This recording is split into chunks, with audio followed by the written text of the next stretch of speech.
Hello, I'm John Rossi, a touring drummer with the love of all things animal. When I'm on the road, I visit as many zoos, aquariums... Hey, wait a minute. What's going on? Hey, what's going on there? Hello? Hello? We interrupt your regularly scheduled program to bring you Rossifari Zoo News. News you can use from the world of zoos and conservation. Every week, we bring you breaking news and analysis from around the globe, featuring the animals you love and the people who care for them. And here's your anchorman, John Rossi. Hi, hello, how are you? Welcome back to Rossifari Zoo News, your look at everything going on in the world of zoos, aquariums, conservation, and general animal weirdness. Y'all, I'm going to start this by saying that my throat has been fighting with me the last couple of days. Possibly because I've been doing something like 16 interviews in the last 2 weeks, along with presenting and traveling and all the other things. So if my voice gets a little funky on this one, I apologize. I usually edit around that a little bit, but also I don't care. I just wanted to let you know. And yeah, I am officially traveling again after... Let me check my notes here. 3 whole days at home. I'm actually visiting a few facilities for interviews, including adding a new one to the Rossifari family that I am really excited about. It's been a long time coming. And one of the cool things is that one of my visits happened today. And it initially was not for the podcast. Now, I say initially because I ended up recording a podcast episode while I was there because, that's how these things go sometimes. And I'm very lucky that that is the case. But I was actually visiting Buttonwood Park Zoo today in relation to my work with Safe Red Panda. And that's really all I can say about it right now. I'm not going to go into a ton of details yet, but make sure that you're checking the socials of Safe Red Panda and Rossifari and Buttonwood Park Zoo because they're doing something pretty cool. And I got to be a part of it today and I was really inspired. So, yeah, that was really fun. And then getting to, toss a Rossifari interview on top of that was also pretty great. And of course, I did hang out with my good friend, Emily the elephant. We didn't do any drumming today, but she is thriving. Her cortisol levels are super good right now, and she is seemingly very unstressed, showing really healthy signs for her age. I know that some people were concerned after Ruth passed away, but Emily is one of those elephants that I talk about on the socials a lot who seems to have expressed an interest in solidarity and wanting to be, solitude. Yeah, I combined solitude and solidarity. Anyway, solitude, and wanting to be a solo elephant whose herd is her humans. And that seems to be even more true now that she is truly a solo elephant. So it was very cool to see that in person and to get to witness how well she is doing. And of course, we hung out. She recognized me instantly, and she started banging immediately, like drumming on the wall of her habitat, and it was very cute. We held hands, we had some fun. I gave her some pats. So Emily is doing well, and I am doing well because I got to spend time with Emily. So yeah, I'll be hitting up 3 facilities over the next 2 days, one of which I'll be going to twice probably, and I'm really excited to bring all of that to y'all as well. But yeah, that's really all I have to share about this week, as though, hanging out with an elephant and recording all kinds of cool episodes isn't enough. But I don't do this enough anymore. So as a quick reminder, if you are a new listener, hi, I'm John, not Ross. And my last name's Rossi. Get it? Rossifari. I know most of you know that, but you'd be amazed how many emails I still get to Ross. Anyway, and this is Rossifari Zoo News. So if you see anything Zoo News worthy, you can tag me in those stories on the socials at Rossifari, on TikTok at RossifariPod, or email them to me, rossifaripod@gmail.com. And if you do that, I'll say your name at the end of the episode. And make sure you're hitting follow on all of those things, and make sure you're subscribed to the podcast, all the things. We're bored with the intro. Let's get to the news. 1, 2, 3, 4. Ow, that's a funky monkey, treat kangaroo, or a binturong. It's Zoo News, yeah. All right, so we kind of have a headline story this week, but I'm going to put it at the end of the episode because it's more other news. than Zoo Newsy. So we'll start off with our births. And our first birth is really exciting. Wren Howell has had a baby. Wait, okay, not quite. But SeaLife Sydney has announced the birth of a new king penguin chick, and the little one is thriving. And given that Wren is the queen of penguins there, her words, not mine, I count this as her having a baby, though Tilly is still her only human baby. That we know of, at least. But that's not the point. The point is there is a new panglet at SeaLife Sydney. Yay. 14 Philippine pit vipers have hatched at the Jacksonville Zoo, the first time the species has ever been bred there. The eggs had a 100% hatching success rate, which is absolutely incredible. The entire clutch will be headed to other zoos in the U.S. that wish to start their own breeding program of this species, because it's honestly not super well represented in zoos in the United States right now. So that's pretty cool. The Los Angeles Zoo has hatched a Cape vulture chick, which is the first one to hatch at the zoo's new Cape vulture habitat.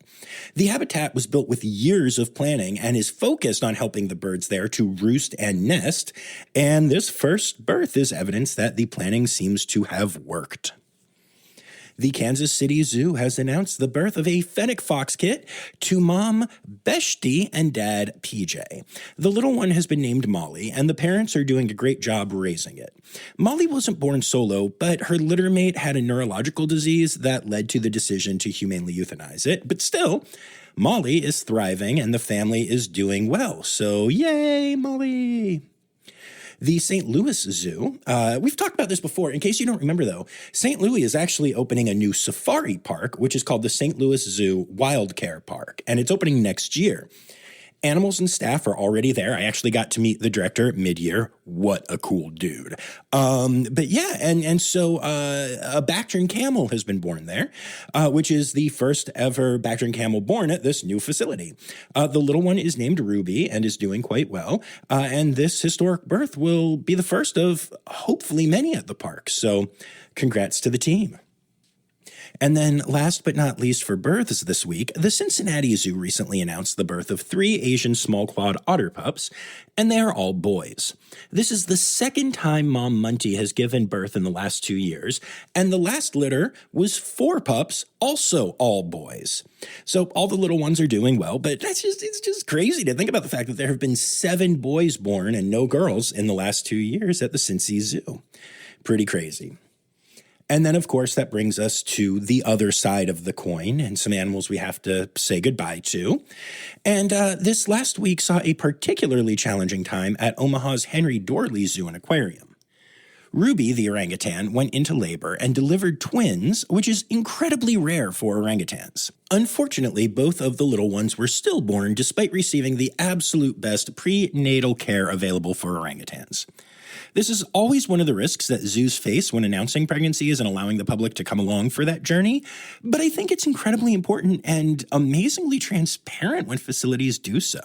So I hope the outpouring of love and shared grief, which in and of itself can actually have quite healing effect, is helpful to the staff as they mourn this loss, and I hope the zoo continues to operate with this level of transparency moving forward. It is a brave but honestly necessary thing, especially in this kind of post-truth world we seem to be traveling into. Reid Park Zoo has said goodbye to Zuri, a 15-year-old female Grevy's zebra. Zuri suffered from laminitis, a chronic inflammatory condition that is common in hoofstock that impacts the tissue that connects their hooves to their bones. Zuri was anesthetized to help deal with the condition, but when she was waking up, she fractured one of the large bones in her rear leg. It was impossible to repair surgically, so the decision was made to humanely euthanize her. Sending all the love. The Smithsonian Zoo has announced the passing of Spot, the only ruby-throated hummingbird to call the zoo home. Spot was almost 10 years old, far surpassing the life expectancy of between 3 to 5 years for the species. In honor of Spot, keepers will be placing hummingbird feeders in the birdhouse gardens this spring, which brings me so much joy. What a beautiful tribute to an incredible bird. The Virginia Zoo has said goodbye to Lima, the sole female cheetah at the zoo. She was 8 years old, which is young for a cheetah in human care, but Lima faced a variety of medical issues throughout her life, and as her quality of life continued to decline, the veterinary staff made the decision to say goodbye. Lima was aloof and sassy, known for being standoffish unless you were one of her favorites. But if you were, then she was lively, full of chatter, and always ready to train.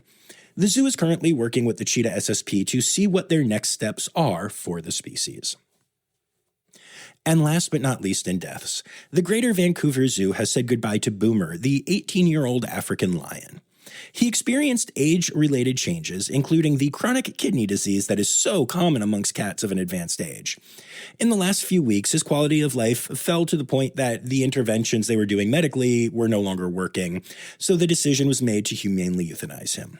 He had an incredible start to his zoo journey, actually, as he was found abandoned by a highway in Quebec, which, to be super clear, is not in Africa where lions are from. And so once you've taken off that road and, given a clean bill of health, he went to the Greater Vancouver Zoo, where he lived an incredible life, was an incredible ambassador, and where he was known for his calm and dignified presence. He is greatly missed.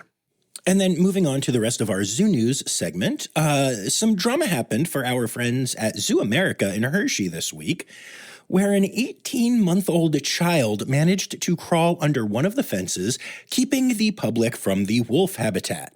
The toddler came upon the main wolf fence and reached inside, where a curious wolf decided to inspect the child's hand with its mouth, scratching the child a bit in the process. And I'm phrasing it that way not to be cute. The wolf did put the kid's hand in its mouth, but it didn't bite or anything. The wolf was truly investigating the weird thing that had suddenly shown up in its home. The child only suffered minor injuries, which is great news for all involved. But the question is, of course, where were the parents? How the hell did this happen? And the answer is they were both there, sitting on a bench on their phones, completely ignoring their child. Yep, like you do, sitting on a bench, phones out, kid in the wolf habitat, the usual. Okay, to clarify, only the kiddo's hand made it into the habitat. That's why there are multiple fences at all AZA facilities, but I wanted to be goofy. So anyway, both parents have been charged with one count of endangering the welfare of children, which is kind of incredible. And to be clear, the parents are the only ones facing any charges here, as both the zoo and the wolf did nothing wrong. In looking at various comments on the various news stories about this, I was pleased to see that pretty much everyone was focused on wondering where the parents were, and no one was blaming the zoo or the wolf. I did see multiple people worrying that the wolf in question would be put down and asking questions about Harambe and all of that, but this is not that situation. The wolf did not bite down. Everything is fantastic. And yeah, to be clear, post-incident punitive damage or executions aren't really a thing at good accredited zoos. And in this case, that's extra true because the wolf did not show any signs of aggression.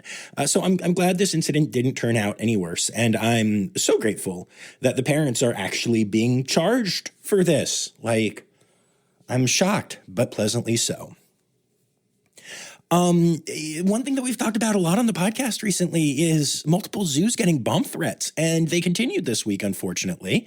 The trend of large popular zoos receiving bomb threats has continued with the Memphis Zoo, which had to close and evacuate after receiving a bomb threat earlier this week. The zoo was swept and cleared, but these disruptions of service at multiple zoos are becoming a deeply worrying trend, and something I'll definitely be keeping an eye on. Most of the zoos have said they will reopen with enhanced security. That's the phrase they all use. And that makes me wonder both what exactly that means and if a zoo will then decide to stay open if they get a threat, but their enhanced security is in place, so they assume there isn't a bomb in the zoo. And I wonder, especially with facilities that have received multiple threats, it's an interesting question.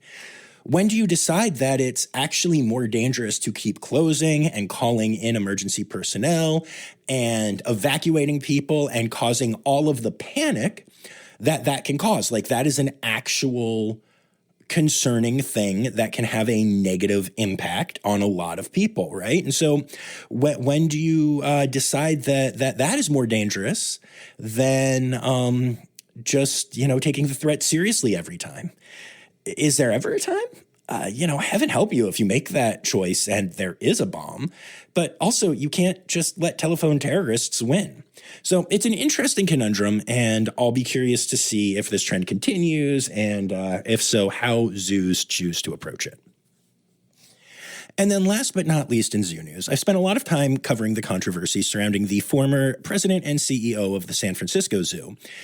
And I'm not going to rehash all of that here. However, the zoo is still experiencing some, let's call them growing pains, as the new CEO takes over and as changes still need to be implemented to make things better.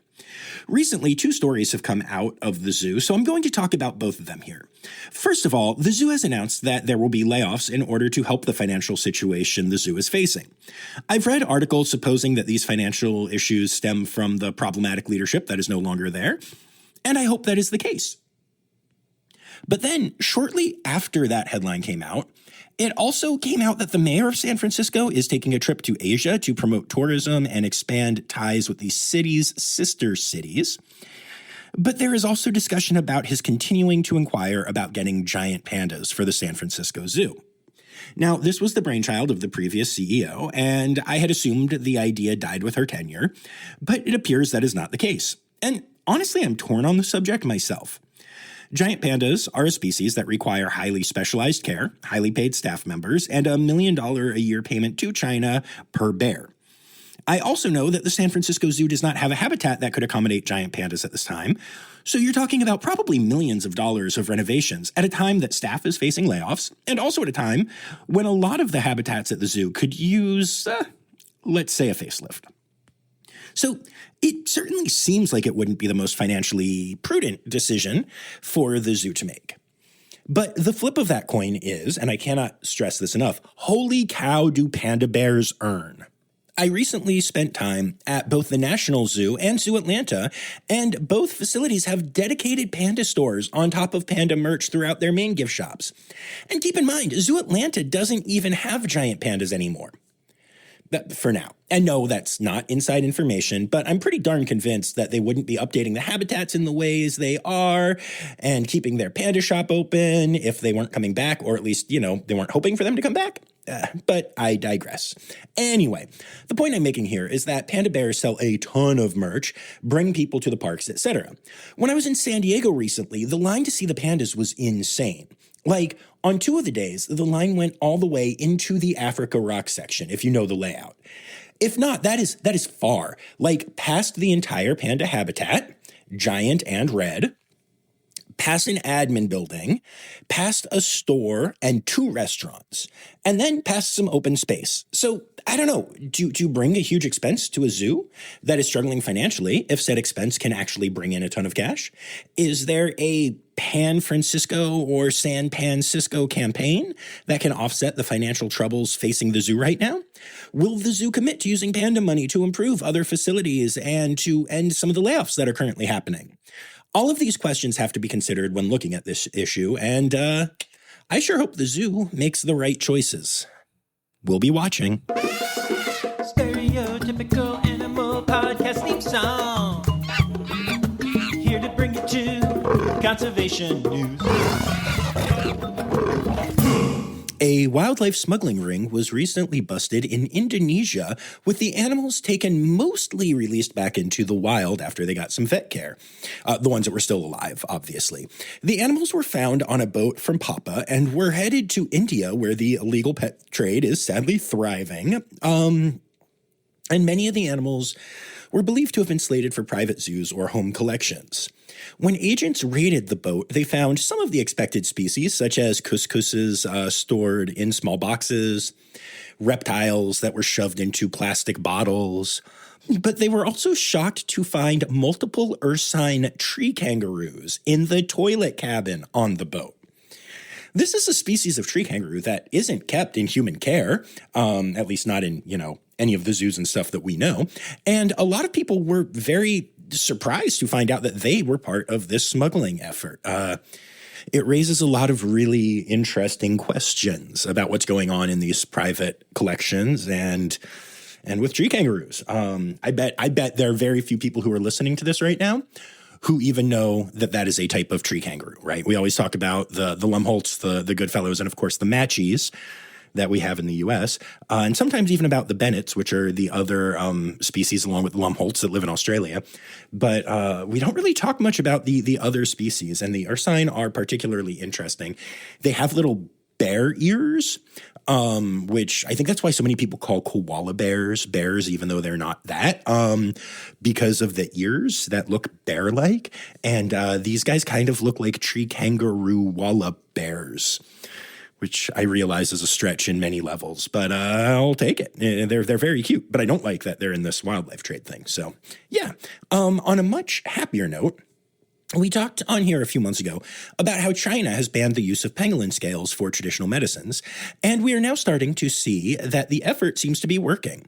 Scales have shown price declines of between 45% and 75% on the black market over the last few years, with much of the drop coming more recently as those rules went into effect. The world's most trafficked animal dropping in value so dramatically will hopefully lead to the overall trafficking efforts, starting to decrease or continuing to decrease. But of course, I have to point out that could also lead to other animals merely taking the crown of the most trafficked animal ever. Still, this is a huge victory for pangolins. I'm really excited about it. And so, yeah, it's great news overall. And then going back to the sadder side of things, the IUCN has officially uplisted both the Antarctic fur seal and emperor penguin to endangered status thanks to climate change, and specifically the changes in sea ice thanks to said climate change. The population of emperor penguins is expected to drop by half by the 2080s. And look, I get it. We talk a lot about conservation stuff on here, and we're always talking about, like, in the next few years, bad things could happen, right? But so many of the species that we talk about regularly and that have a lot of invested conservationists and stuff are animals that have been considered endangered for our entire lives. So for this species to just be getting there and say, yeah, in the next, less than 60 years, half of the population could be gone, that's stunning. So yeah, hate to end it on that sad news, but that is the sad news we're going to end on for conservation news this week. It's time for other news. It's time for other news. Hey, all right now, now it's time. It's time for other news. Hey, it's a segue to the part called other news. All right, I know. A whole lot of you have been waiting to hear me talk about the bird that went scuba diving. I know, but I'm not going to yet. I plan on having a conversation with someone who is much more aware of birds than I am about this, so you'll just have to wait a week to hear those thoughts, if we can work that out. But if you don't know what I'm talking about, the owner of a pet bird built it a miniature submarine and let it go about 3 feet deep in the water for 15 minutes, and it's super worth looking at and at least starting to form your own opinion about it. But I do want to discuss, and this is kind of my headline story that's more at the tail end of things,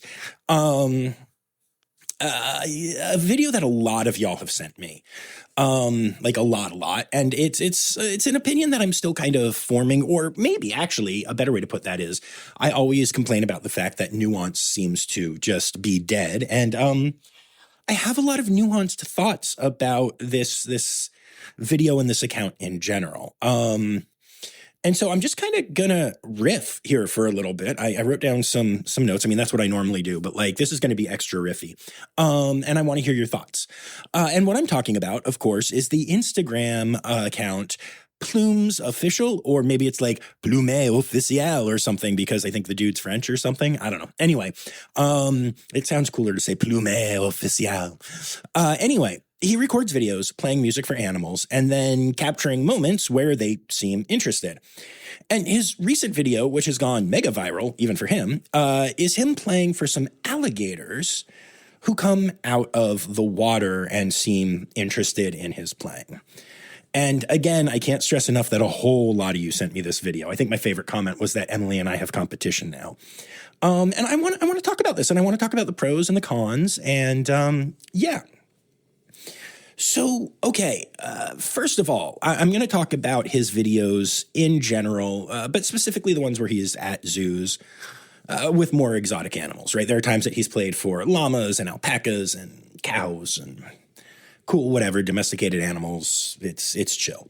But what I'm seeing is that a lot of behavior experts are coming out and saying that the behaviors you're seeing are not necessarily bad behaviors, but they're also not an interest in the music, right? And this is especially true with the gators. So there's this incredible account of this guy who takes care of gators. It's at Gator Chris. And he saw something when he looked at this, and it was the same thing that I thought, but I'm not an expert when it comes to gator behavior, which is that, the guy was probably playing where these animals get fed. And so there was a human in the place where humans give gators food. And so they all swam up and got really close waiting for their food. Was there a guitar? Yeah. Was there a microphone? Yeah. If these are well-trained animals, they're not neophobic. They have high resiliency. And so they're not going to be afraid of those things. They're just waiting for their meal. And look, it's got to be a cool experience. I've been around a lot of gators. Not quite like that, and I'll talk about that in a minute, but they are amazingly powerful animals, and to feel a connection with them on that level must have been absolutely breathtaking for the guy that does this, right? But yeah, I don't think they were reacting to the music, and neither does Chris, who I was talking about, right? And I've seen this myself, so I watched a couple of his other videos, and one of them he was playing for lemurs, and the lemurs came over and were inspecting his hands and the guitar, and his hands and the guitar and his hands, and there's a real argument that can be considered novel enrichment, right? But also, I couldn't help but notice that they kept checking his hands. The things that people use to reinforce them, to give them treats, to feed them, right? I just don't think they were super interested in the music. I'm going to pause for a second and say, yes, I have posted videos when I was in Texas, and we had the piano player and violinist playing for animals. I have obviously drummed with Emily multiple times. I've thought about taking a guitar. I play a little bit of guitar, definitely enough to impress an animal. And I've thought about taking a guitar and trying to play for some animals, or trying to get some other animals to drum. It's an interesting thought. But I think it's important to couch it as what it is. Emily drums because Emily at some point learned to drum and wants to drum and expresses that interest, right? She's actually interested in the activity of drumming, right? The lemurs don't seem, if you really know what you're looking at, they don't seem interested in the song. They seem interested in the hands. And the same thing, there's a time when he's playing for a giraffe. And the giraffe comes up super close and seems really interested. And that was actually my experience with the giraffes, one in particular, in Texas, right? They did seem interested in the music. But this giraffe comes right up to him, puts his head down, and again, checks his hands. So much so that the dude actually takes his hand off the guitar, and the giraffe licks his hand. And he talks about that connection that he felt with that giraffe. And yes, I've had a giraffe lick my hand. It's happened a lot when I feed them, but also when not. It's amazing. But I can also tell you that they're looking for leaves. They're not expressing their interest in my musical talents in those situations, which isn't to say that animals don't enjoy music or connect in that way or whatever, right? I'm just saying that a lot of these videos seem to be animals looking for food.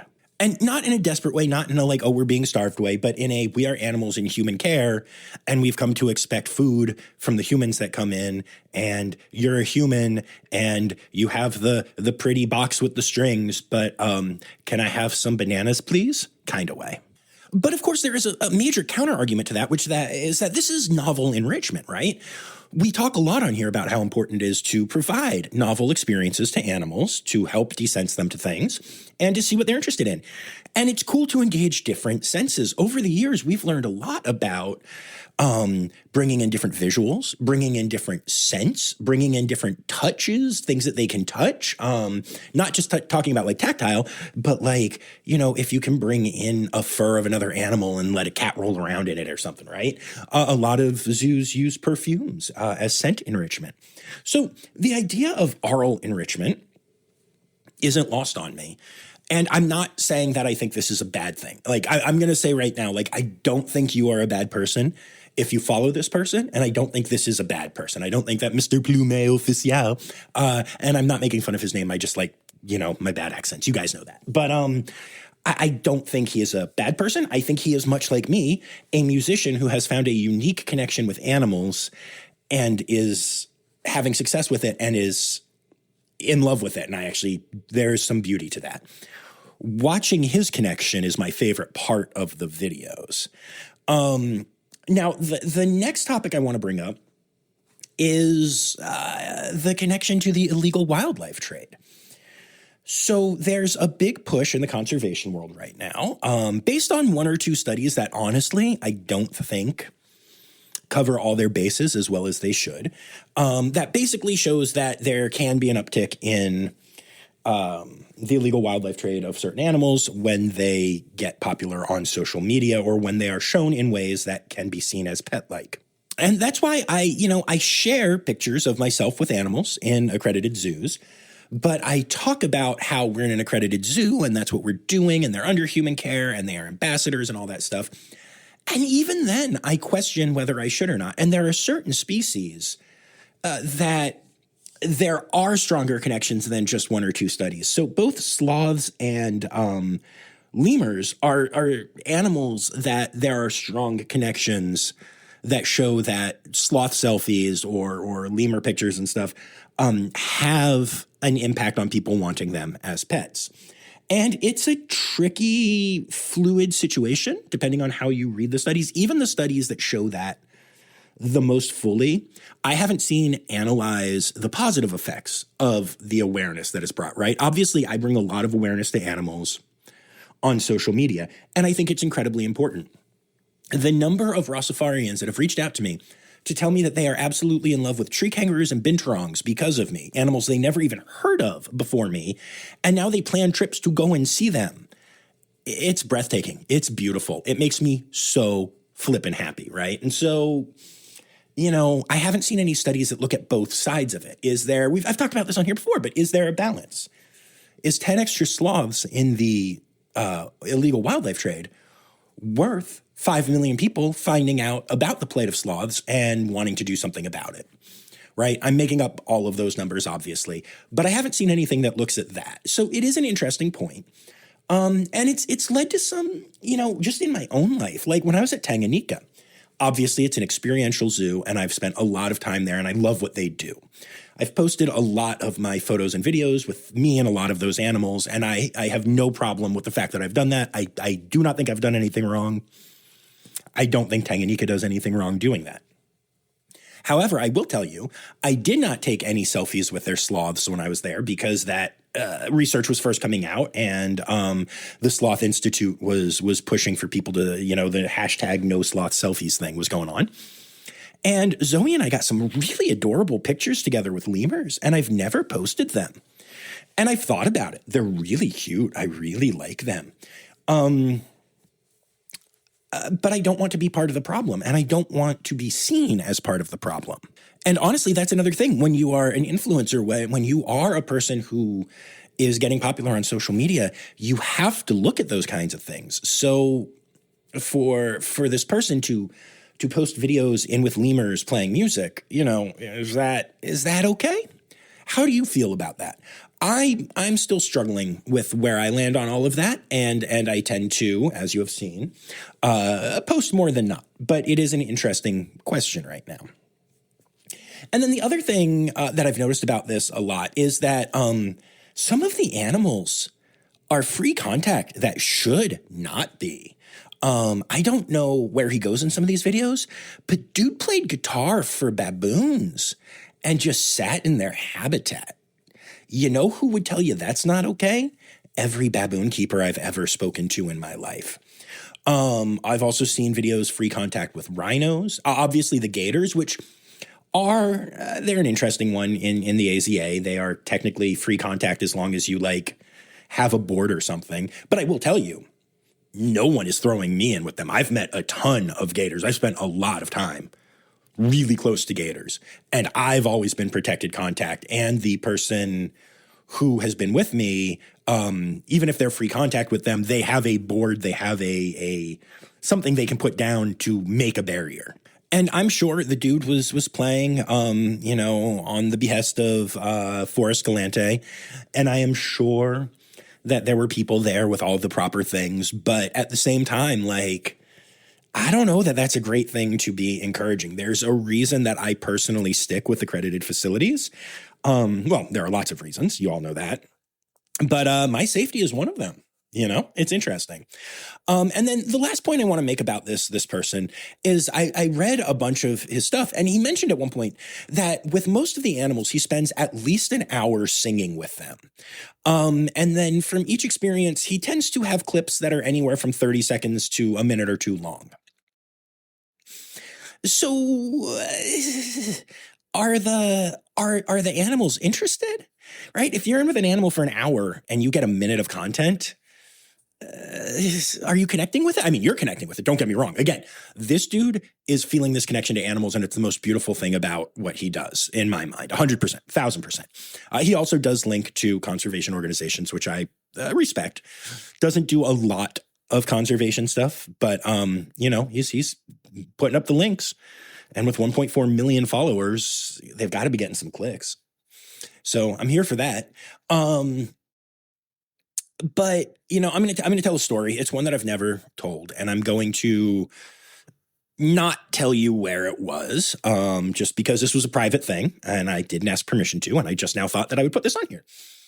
But, I've met a lot of pandas. I've actually met 75 red pandas in my day. Individual pandas, many multiple times, but 75 different pandas. Only once have I had the experience of hanging out with a panda for almost an hour straight. It was a very unique situation, and it was me and a red panda that I love very much in his habitat, unobserved other than, we were very much on camera. I was very much not alone with this animal. I was, but I was, if I tried to kidnap the panda, I would not have gotten away with it. And it's a panda that I know and have spent time with before this and understand the behavioral quirks and all of the things. But that panda had a ball for enrichment. It is a ball that makes a really funky sound. If I was actually at home, I actually have the same ball for my dog Paradiddle. And I would 100% play it right now. And it makes this great kind of weird noise. It's adorable. It sounds nothing like what I just did. I don't know what that was. But it's really cute. And he had it, but he wasn't using it. And so after I hung out with him for a while, I kind of nudged it. Saw if he was interested. And he ignored it. So then I nudged it again. And then I nudged it some more. Then I rolled it a little bit, which makes even more noise, right? So at first it was like, meow. And then I rolled it and it was like, meow, meow, meow. And I tried this multiple times. And finally, the panda came over and checked out the ball for like 30 seconds. And I got to tell you, I could post that video and make it look like this red panda was playing with a toy ball while we were hanging out. And it would be complete bullcrap. The panda checked it out, rolled it a little bit more, and then got out of Dodge and went right back to living his best panda life. And so, I don't know, it's one of those critical thinking things, right? If you get a minute of lemurs looking at a guitarist's hands, are they connecting with music? Or are they lemurs that are hungry, right? When the guitarist is there for an hour. I don't fully know. And, again, I can't stress enough. I think that the dude makes fine content. I think that if you enjoy it, I think that we all need a break from the crazy in the world right now. go ahead and watch. I promise I'm not offended. But I do think that a lot of it is structured in the way that I hate so much of social media right now, but that is successful and is probably why I'm not more successful. You know, I was playing music for alpacas and then this happened. That's how they all start. And I get it. It sells. Sex sells, baby. That's not sex, but whatever. But it just, I don't know. I hope I never go down that road with Rossifari. I try to be authentic with y'all, and it seems to be working, though not to that level. And I'm okay with that. So yeah, those are my thoughts. I want to hear your thoughts. I think it is a complex subject. I don't think there is an easy right or wrong answer. And I'd love to know what y'all think. So thanks for listening and let me know. And that brings us to... Oh, animal holidays. Animal holidays. Hey! And that brings us to our animal holidays for the week. It is April, which is Ape Awareness Month and National Frog Month. Then for your individual days, you've got the 10th, which is National Hug Your Dog Day, and Gopher Day, and Narwhal Day. The 11th is National Pet Day, which seems a little redundant after National Hug Your Dog Day, but neither I nor any dogs are complaining. The 12th is World Hamster Day, which also seems a little redundant after National Pet Day. Then the 14th is National Dolphin Day, and the 16th is Save the Elephant Day, and those are your animal holidays for the week.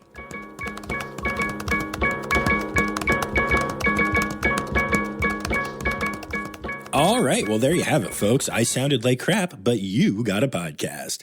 I'd like to take a moment to say thank you to all of my patrons, especially my Red Panda level patrons. Dr. Laura Shank, Dr. Stephen Williamson, Barbara Bennett, Jenny Owens, Melissa Reid, Gary Kirkpatrick, John Lewis, who is also here for stickers, Kevin Williams, and Cormac McMuffin. I'd also like to say thank you to everyone who contributed articles this week. Anya Keene, Colleen Linehan, Kim Cooley-Croninger, Carrie Kirkpatrick, Kevin Williams, Emily Rockbuck, Dr. Natalie Taco, Taran Hanton, Dr. Laura Shank, Ren Howell, Jacob Zinn, Holly Page, Nikki Morley, Ethan Ferguson, Dr. Zoe Rossi, Barbara Bennett, Ken Tryon, Marianne Rossi, and Yoshioka. Ali Malensky, Kay Malensky. The Malenskys. April Taylor, Daniel Cohen, Kelly Palawi, Rowena White, Zach Poe, Crystal Chapman, Jamie Chavez, Kristen Khalil, Maddie Pats, Jennifer Zune, Becca Robinson, Strix, who I forget every time but can't make a big deal about it because my throat is fried right now, Michael Sebastian, Melissa Kinney, Rick Schwartz, Sierra Bowen, Sam Evans, Stephen Rossi, Nicole Lee, and Zach Poe, who I think I already said your name. I think I wrote it twice, but I can't.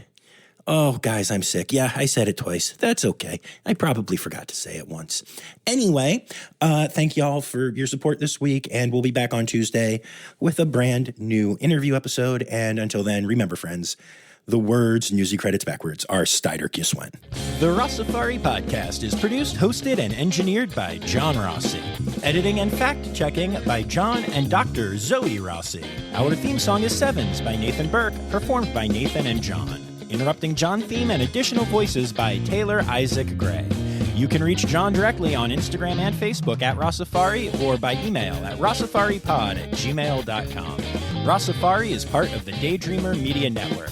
Now, stop listening to me and go visit a zoo.